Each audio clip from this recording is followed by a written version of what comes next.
그런데 1951년 폐허의 일본을 한 사내가 경악시킨다. 최배달로 알려진 최영의.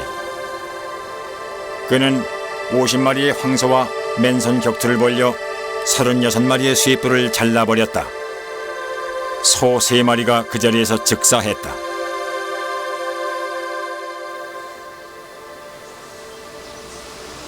그는 전후 일본의 자존심을 회복시켰다.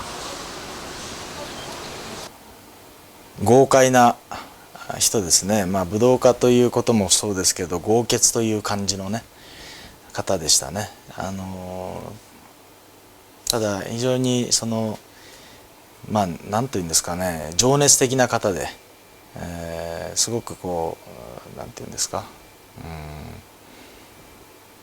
激しいところ、また情の熱いところ、そういうところがありましたね。情熱的な人だったなというふうに思います。 최영희는 1952년 일본 유도 대표와 함께 미국 순회 시범 공연을 가졌다. 그 후 미국 FBI 사범을 맡으면서 미국 내 가라데 보급에 큰 역할을 했다.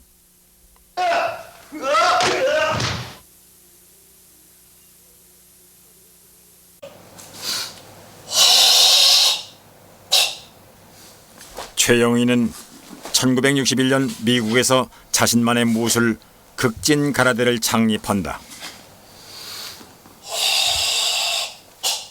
극진 가라데에서는 자유롭고 거친 겨루기를 강조한다. 무엇보다도 실전성을 중시하는 것이다. それはどういうものかというと、いわゆる実践なくんば証明されず、証明なくんば信用されず、信用なくんば尊敬されないと。また正義なき力は無能であり、力なき正義も無能だと。やっぱり一つの正義を影響力を持たすためにはその裏付けというかね、志にはそういうふうに実践を常に。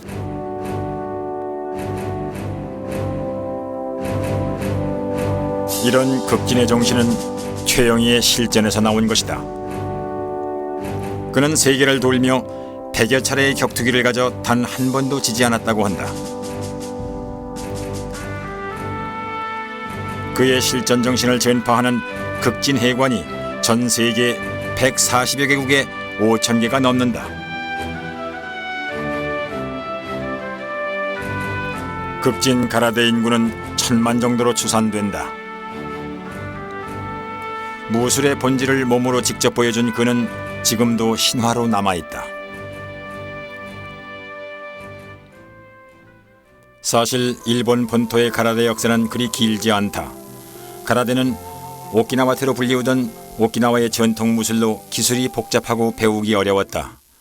후나고시 기치는 그 기술을 단순화, 체계화시켰고 그 후 가라데는 유도, 검도와 함께 일본의 대중무술이 되었다.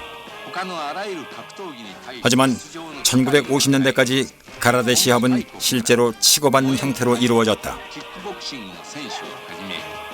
ありとあらゆる流派の選手が殴り込みをかけている。試合模様、まさに喧嘩空手そのものである。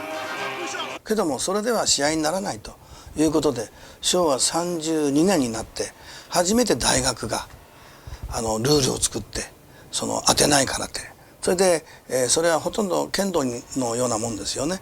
四隅に審判がいて、で当たったらこれ一本と、ここまで来たら当てたら反則と、原則としてそうですよ。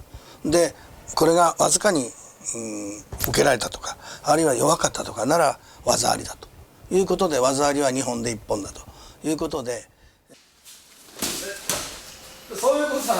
가라데는 또한 일본의 경제 발전과 함께 전 세계에 보급되었다. 가라데는 비약적으로 성장하는 일본 국력의 상징이었다.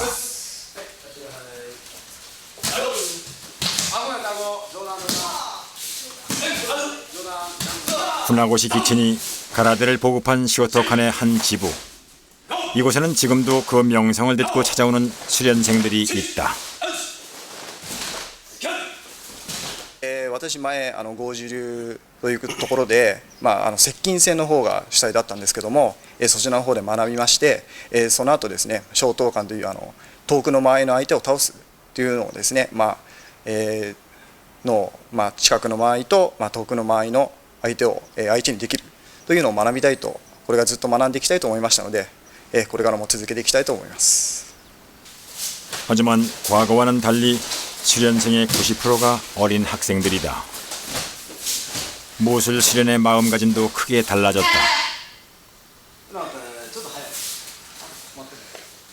例えば道場に対して礼を忘れただけで、ビンタもらうとか、あとは靴を並べる時もちゃんと両膝をついて両手で並べるとか、と雑巾がけでも一つ一つもう手を抜いたらいけないっていう、すごい厳しいものがありました。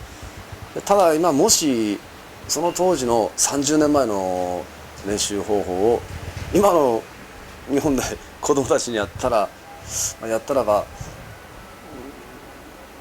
教育委員会みたいなものが出てきて、営業できないっていうか、暴力道場と言われてしまうんじゃないかなっていう。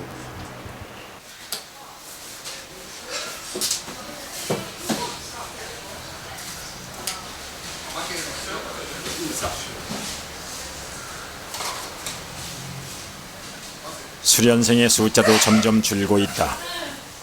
현재 이 도장의 수련생은 50여 명 정도. 일본 전국적으로도 가라데 인구는 점점 줄고 있는 실정이다. かなり厳しいですね。やっぱり、これ借りてるビルなんかでも、1ヶ月の家賃とか、全て借り物でやってるもんで、ですから、入った月謝のほとんどはもう家賃でなくなってます。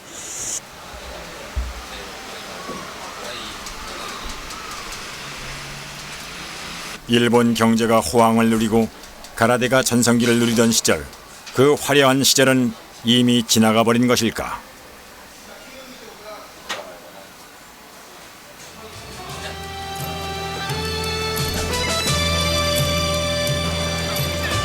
국가와 민족이 우선시되었던 과거와는 달리 현재 일본은 서구식 개인주의가 지배를 하고 있다. 나를 죽이고 희생하는, 그래서 나를 이기는 것이 진정한 승리라고 여겼던 일본의 무사도